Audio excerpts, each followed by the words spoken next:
Hello friends, எல்லாருக்கும் வணக்கம். இன்றைக்கி இந்த வீடியோவில் வீட்டில் இருக்கிற கோதுமை மாவு வச்சு சூப்பரான கோதுமை பிஸ்கெட் வீட்லேயே செய்யலாங்க.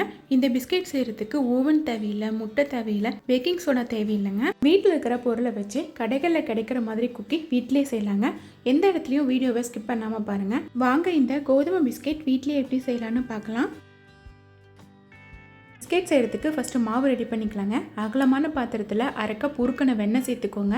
உங்ககிட்ட வெண்ணெய் இல்லைன்னா வெண்ணெய்க்கு பதிலாக அரை கப் நெய் சேர்த்துக்கோங்க. இது கூடவே எந்த கப்பால் நம்ம வெண்ணெய் எடுத்தோமோ அதே கப்பால் பவுடர் பண்ணி வச்சுருக்கிற சர்க்கரை சேர்த்துக்கலாங்க. இந்த பவுடர் சுகர் கடையில் வாங்கினது இல்லைங்க, வீட்டில் இருக்கிற நார்மல் சர்க்கரை எடுத்து மிக்ஸி ஜாருக்கு மாற்றி நல்லா நைஸாக அரைச்சி இந்த வெண்ணெயோட சேர்த்துக்கோங்க. நம்ம சேர்த்த வெண்ணெயும் சர்க்கரையும் ஒன்றாகிற மாதிரி நல்லா கலந்து விட்டுக்கோங்க. 2 நிமிஷத்துக்கு அப்புறம் பார்த்தீங்கன்னா இந்த மாதிரி இருக்குங்க. கண்டிப்பாக இந்த மாதிரி ஆகிற வரைக்கும் நல்லா கலந்து விட்டுக்கோங்க.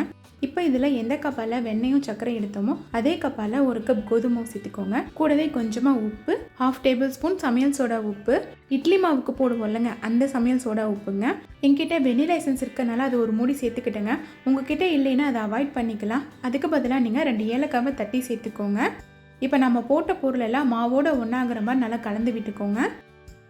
ஒரு 2 நிமிஷத்துக்கு மாவு கைவிடாமல் கலந்துக்கிட்டே இருந்தீங்கன்னா நம்ம போட்ட வெண்ணெய் சர்க்கரை மாவு எல்லாம் ஒன்றாகி இந்த மாதிரி சப்பாத்தி மாவு பத்துக்கு வந்திருக்கோங்க. இப்போ இது கொஞ்சம் உதிரியாக இருக்கிற மாதிரி இருக்குது. அதனால் இதில் கொஞ்சம் கொஞ்சமாக பால் சேர்த்துக்கிட்டு இதை நல்லா சப்பாத்தி மாவு பத்துக்கு பிசைஞ்சிக்கலாங்க. இந்த மாவு பிசைகிறதுக்கு எனக்கு மொத்தமாகவே 2 டேபிள் ஸ்பூன் பால் தான் தேவைப்பட்டுச்சுங்க. நீங்களும் ஒரே டைமில் எல்லா பாலையும் கொட்டிடாமல் கொஞ்சம் கொஞ்சமாக பால் சேர்த்து இந்த மாதிரி சப்பாத்தி மாவு பத்துக்கு பிசைஞ்சுக்கோங்க. இன்றைக்கி நான் 2 விதமான குக்கி செய்ய போகிறேங்க. ஒன்று நார்மல் குக்கியும் இன்னொன்று சாக்லேட் குக்கியும் செய்ய போகிறேன். அதனால் நான் ரெடி பண்ணி வச்சுருக்கிற மாவுலேருந்து பாதி மட்டும் எடுத்து தனியாக வச்சுட்டேங்க. மீதி இருக்கிற மாவில் 2 டேபிள் ஸ்பூன் கொக்கோ பவுடர் சேர்த்துக்கோங்க. இந்த மாவு கொக்கோ பவுடரோட ஒன்றாக்கிறமா நல்லா கலந்து விட்டுக்கோங்க. உங்ககிட்ட கொக்கோ பவுடர் இருந்ததுன்னா கண்டிப்பாக இந்த சாக்லேட் குக்கியும் செஞ்சு பாருங்க. டேஸ்ட்டு சூப்பராக இருக்கும். சாக்லேட் குக்கிக்கான பேட்டர் ரெடி ஆயிடுச்சுங்க. இப்போ இது 2 ஒன்றாக்கி ஃப்ரிட்ஜில் ஒரு 20 நிமிஷம் அப்படியே விட்டுருங்க. ஃப்ரீசரில் வச்சிடாதீங்க, கீழே ஃப்ரிட்ஜில் வைங்க. இந்த குக்கியை கொஞ்சம் ஹெல்த்தியாக செய்யலாங்க. நான் கொஞ்சம் பாதாம் எடுத்துருக்கிறேன். அதை இந்த மாதிரி சின்ன சின்ன பீசஸாக கட் பண்ணி ஒரு தட்டுக்கு மாற்றிக்கோங்க. 20 நிமிஷம் ஆயிடுச்சுங்க. ஃப்ரிட்ஜிலேருந்து மாவு வெளியே எடுத்தாச்சு. மாவு நல்லா செட் ஆயிடுச்சுங்க. இப்போ இந்த குக்கியை எப்படி பேக் பண்ணலான்னு பார்க்கலாங்க. அடிகனமான பாத்திரம் இல்லைன்னா இந்த மாதிரி நான்ஸ்டிக் பேன் எடுத்துக்கோங்க. அந்த பாத்திரத்துக்குள்ளே ஒரு ஸ்டாண்டு வச்சுக்கோங்க. இப்போ இதை மூடி ஒரு 5 நிமிஷத்துக்கு ஹை ஃப்ளேமில் ஹீட் பண்ணிக்கோங்க. இது ஹீட் ஆகிறதுக்குள்ளே நம்ம பிஸ்கெட் ரெடி பண்ணிடலாம். ஃபஸ்ட்டு நம்ம நார்மல் குக்கி செஞ்சிடலாங்க. இந்த நார்மல் குக்கிக்கான மாவுலேருந்து கொஞ்சமாக மாவு எடுத்து உருண்டை பிடிச்சிக்கோங்க. உங்ககிட்ட குக்கி கட் இருந்தால் நீங்கள் அது மூலியமாக கட் பண்ணி எடுத்துக்கோங்க. பாருங்கள், இந்த மாதிரி நல்லா உருண்டையாக பிடிச்சு எடுத்துக்கோங்க. நம்ம பிடிச்ச உருண்டையை பாதாமில் இந்த மாதிரி நல்லா தொட்டு எடுத்துக்கோங்க. பாருங்கள், பாதாம் நல்லா இந்த மாவில் ஒட்டுற மாதிரி நல்லா அழுத்தி தொட்டுக்கோங்க. பிஸ்கெட் பார்க்குறதுக்கு ரவுண்டாக இல்லாத மாதிரி இருக்குங்க. அதனால் கையை வச்சு பிஸ்கெட் மாதிரி ரவுண்ட் ஷேப்புக்கு கொண்டு வந்துடுங்க. பாருங்கள், சூப்பரான வீட் குக்கி ரெடி ஆயிடுச்சுங்க. இதே மாதிரி மீத உள்ள மாவுலையும் குக்கி பண்ணிக்கோங்க. எந்த தட்டில் பேக் பண்ண போகிறோமோ அந்த தட்டில் நெய் இல்லைன்னா வெண்ணெய் இந்த மாதிரி தடவிக்கோங்க. இதுக்கு பதிலாக மாவை கூட அப்படியே தூவி விட்டுருங்க. இப்போ இந்த வெண்ணெய் தடவல பாத்திரத்தில் நம்ம ரெடி பண்ணி வச்சுருக்கிற பிஸ்கெட்டை வச்சிடலாங்க. உங்களுக்கு முன்ன பார்த்த மாதிரி குக்கி ரெடி பண்ண முடியலனா இந்த மாதிரி ட்ரை பண்ணி பாருங்கள். நம்ம ரெடி பண்ணி வச்சுருக்கிற மாவுலேருந்து கொஞ்சம் மாவு எடுத்து உருண்டை செஞ்சு பாதாமில் நல்லா தொட்டு எடுத்து திரும்ப இந்த மாதிரி உருண்டை பிடிச்சிக்கோங்க. பிடிச்ச உருண்டையை நம்மளோட உள்ளங்கையில் வச்சு நல்லா அழுத்திக்கோங்க.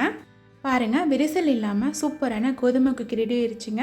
இப்போ இதையும் அந்த தட்டில் வச்சுக்கோங்க. இதே மாதிரி மீதம் உள்ள மாவுலேயும் குக்கி ரெடி பண்ணி வச்சுக்கோங்க. இதே மாதிரியே சாக்லேட் குக்கியை ரெடி பண்ணிடலாங்க. நம்ம ரெடி பண்ணி வச்சுருக்கிற மாவுலேருந்து கொஞ்சமாக மாவு எடுத்து உருண்டை பிடிச்சிக்கோங்க. அந்த மாவை நம்மளோட உள்ளங்கையில் வச்சு லைட்டாக அழுத்திக்கோங்க. இப்போ விரிசலே இல்லாமல் சாக்லேட் குக்கி ரெடி ஆயிடுச்சு. சப்போஸ் விரிசல் இருக்கிற மாதிரி இருந்துன்னா இந்த மாதிரி டேப் பண்ணிக்கோங்க. இந்த சாக்லேட் குக்கியும் கொஞ்சம் ஹெல்த்தியாக கேட்கலாம். இதுக்கு மேலே கொஞ்சமாக பாதாம் வச்சு அழுத்தி விட்டுருங்க. அவ்வளோதான் போதும். பார்க்குறதுக்கும் அழகாக இருக்கும், டேஸ்ட்டும் சூப்பராக இருக்குங்க. பாருங்கள், சூப்பரான சாக்லேட் குக்கி ரெடி ஆயிடுச்சுங்க. இப்போ இதையும் அந்த தட்டுக்கு மாற்றிக்கோங்க. ஒரு தட்டில் 5லேருந்து 6 குக்கி தாங்க செய்ய முடியும். அதுக்கும் மேலே வச்சிங்கன்னா குக்கி ஒன்றோட ஒன்று ஒட்டிக்கோங்க. இப்போ குக்கி பேக் பண்ணுறதுக்கு ரெடி ஆயிடுச்சுங்க. 5 நிமிஷம் ஆயிடுச்சுங்க. பேன் நல்லாவே சூடாயிடுச்சு. கண்டிப்பாக பேனை ஹை ஃப்ளேமில் 5 நிமிஷம் சூடு பண்ணி எடுத்துக்கோங்க. இப்போ இதில் நம்ம ரெடி பண்ணி வச்சுருக்கிற குக்கீஸை உள்ளே வச்சுக்கலாம். நம்ம ரெடி பண்ணி வச்சுருக்கிற பிஸ்கெட்டை உள்ளே வச்சோடனே மூடி வச்சுருங்க. இப்போ அடுப்பை வந்து சிம்மில் வச்சு இதை 15லேருந்து 20 நிமிஷத்துக்கு நல்லா பேக் பண்ணிக்கோங்க. மேலே இருக்கிற ஹோலை கொஞ்சமாக மாவு வச்சு அடைச்சிக்கோங்க. இந்த மூடியை 15 நிமிஷத்துக்கு ஓப்பனே பண்ணக்கூடாதுங்க, அப்படியே பேக் ஆகட்டும். கோதுமை மாவில் மட்டும் இல்லைங்க, ராகி மாவுலையும் குக்கி பண்ணலாம். ஆல்ரெடி என்னோட சேனலில் ராகி குக்கி வீடியோ அப்லோட் பண்ணியிருக்கேன். அதோட லிங்க் கீழே டிஸ்கிரிப்ஷனில் கொடுக்குறேன், நீங்கள் வேணால் போய் பார்த்துக்கோங்க. இப்போ ஒரு 5 நிமிஷம் ஆகுதுங்க, பாருங்கள் குக்கி கொஞ்சமாக உப்பி வந்திருக்குங்க. இப்போ ஒரு 10 நிமிஷம் ஆகுதுங்க, குக்கி பாதி ரெடி ஆயிடுச்சு, நல்லாவே உப்பி வந்திருக்குங்க. இன்னும் ஒரு 5 நிமிஷத்துக்கு அப்புறம் ஓப்பன் பண்ணி பார்க்கலாம். இப்போ மொத்தமாக 15 நிமிஷம் ஆகுதுங்க. ஓப்பன் பண்ணி குக்கி வெந்துருச்சான்னு பார்க்கலாம். குக்கி எப்படி வெந்திருக்குன்னு பார்க்குறதுக்கு ஓப்பன் பண்ணி வீட்டில் இருக்கிற கத்தி வச்சு எல்லா பிஸ்கெட்டையும் குத்தி பாருங்கள். மாவு வந்து கத்தியில் ஒட்டலைன்னா நம்மளோட குக்கி ரெடியாக இருக்குன்னு அர்த்தம். மாவு வந்து கத்தியில் ஒட்டலைங்க, இப்போ குக்கி ரெடி ஆயிடுச்சு. எனக்கு மொத்தமாகவே 15 நிமிஷம் தான் தேவைப்பட்டுச்சுங்க. இப்போ இந்த குக்கியை வெளியெடுத்து வச்சிடலாம். இந்த குக்கி சூடாக இருக்குங்க, அதனால் இதை அரை மணி நேரத்துலேருந்து 1 மணி நேரத்துக்கு அப்படியே விட்டுருங்க.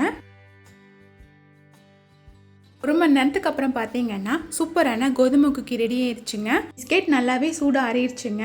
பாருங்கள், சூப்பரான கோதுமை குக்கி ரெடி ஆயிடுச்சுங்க. நல்லா பேக் ஆகி வந்திருக்குங்க. இது பேக் பண்ணுறதுக்கு எனக்கு 15 நிமிஷம் தான் தேவைப்பட்டுச்சு.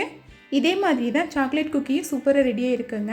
உங்களுக்கு இந்த வீடியோ பிடிச்சிருந்ததுன்னா மறக்காமல் இந்த வீடியோவுக்கு ஒரு லைக் பண்ணிக்கோங்க. இதே மாதிரியே நிறைய ரெசிபிஸ் தெரிஞ்சுக்க என்னோட சேனலை சப்ஸ்கிரைப் பண்ணிக்கோங்க. கண்டிப்பாக இந்த குக்கியை செஞ்சு பார்த்துட்டு எப்படி இருக்குன்னு கமெண்ட் பண்ணுங்கள். ஃபஸ்ட்டு இந்த நார்மல் வீட் குக்கியை ஓப்பன் பண்ணி காட்டுறேன் பாருங்கள். உள்ளேயும் சரி வெளியும் சரி சூப்பராக பேக் ஆகியிருக்கு. இப்போ இந்த குக்கியை வீட்டில் ட்ரை பண்ணி பாருங்கள், அப்படியே கடைகளில் வாங்கின குக்கி மாதிரி இருக்கும். இதே மாதிரி சாக்லேட் குக்கியை உடைச்சி காட்டுறேன் பாருங்கள், அதுவும் நல்லா பேக் ஆகி வந்திருக்கு. கண்டிப்பாக இந்த பிஸ்கெட்டை ட்ரை பண்ணி பாருங்கள். இதே மாதிரியே மீது உள்ள மாவுலையும் பேக் பண்ணி எடுத்துக்கோங்க. இதே மாதிரியே எல்லா குக்கியும் பேக் பண்ணி எடுத்துக்கிட்டேங்க. பாதி வந்து தட்டில் செஞ்சேன், பாதி வந்து ஓவனில் செஞ்சேங்க. ஓவனில் எப்படி பிஸ்கெட் செய்யணும்னு தெரிஞ்சுக்கணுன்னா மறக்காமல் கமெண்ட் பண்ணுங்கள். நம்ம ரெடி பண்ணி வச்சுருக்கிற குக்கியை இந்த மாதிரி ஏர்டைட் பாக்ஸில் ஸ்டோர் பண்ணி வச்சுக்கோங்க. இது வந்து 1 வீக்குக்கு வரும். இனி குழந்தைங்க பிஸ்கெட் வேணும்னு கேட்டாங்கன்னா இதே மாதிரி வீட்டில் செஞ்சு கொடுங்க. கடைகளில் வாங்குறதை அவாய்ட் பண்ணுங்கள். தேங்க்ஸ் ஃபார் வாட்சிங்.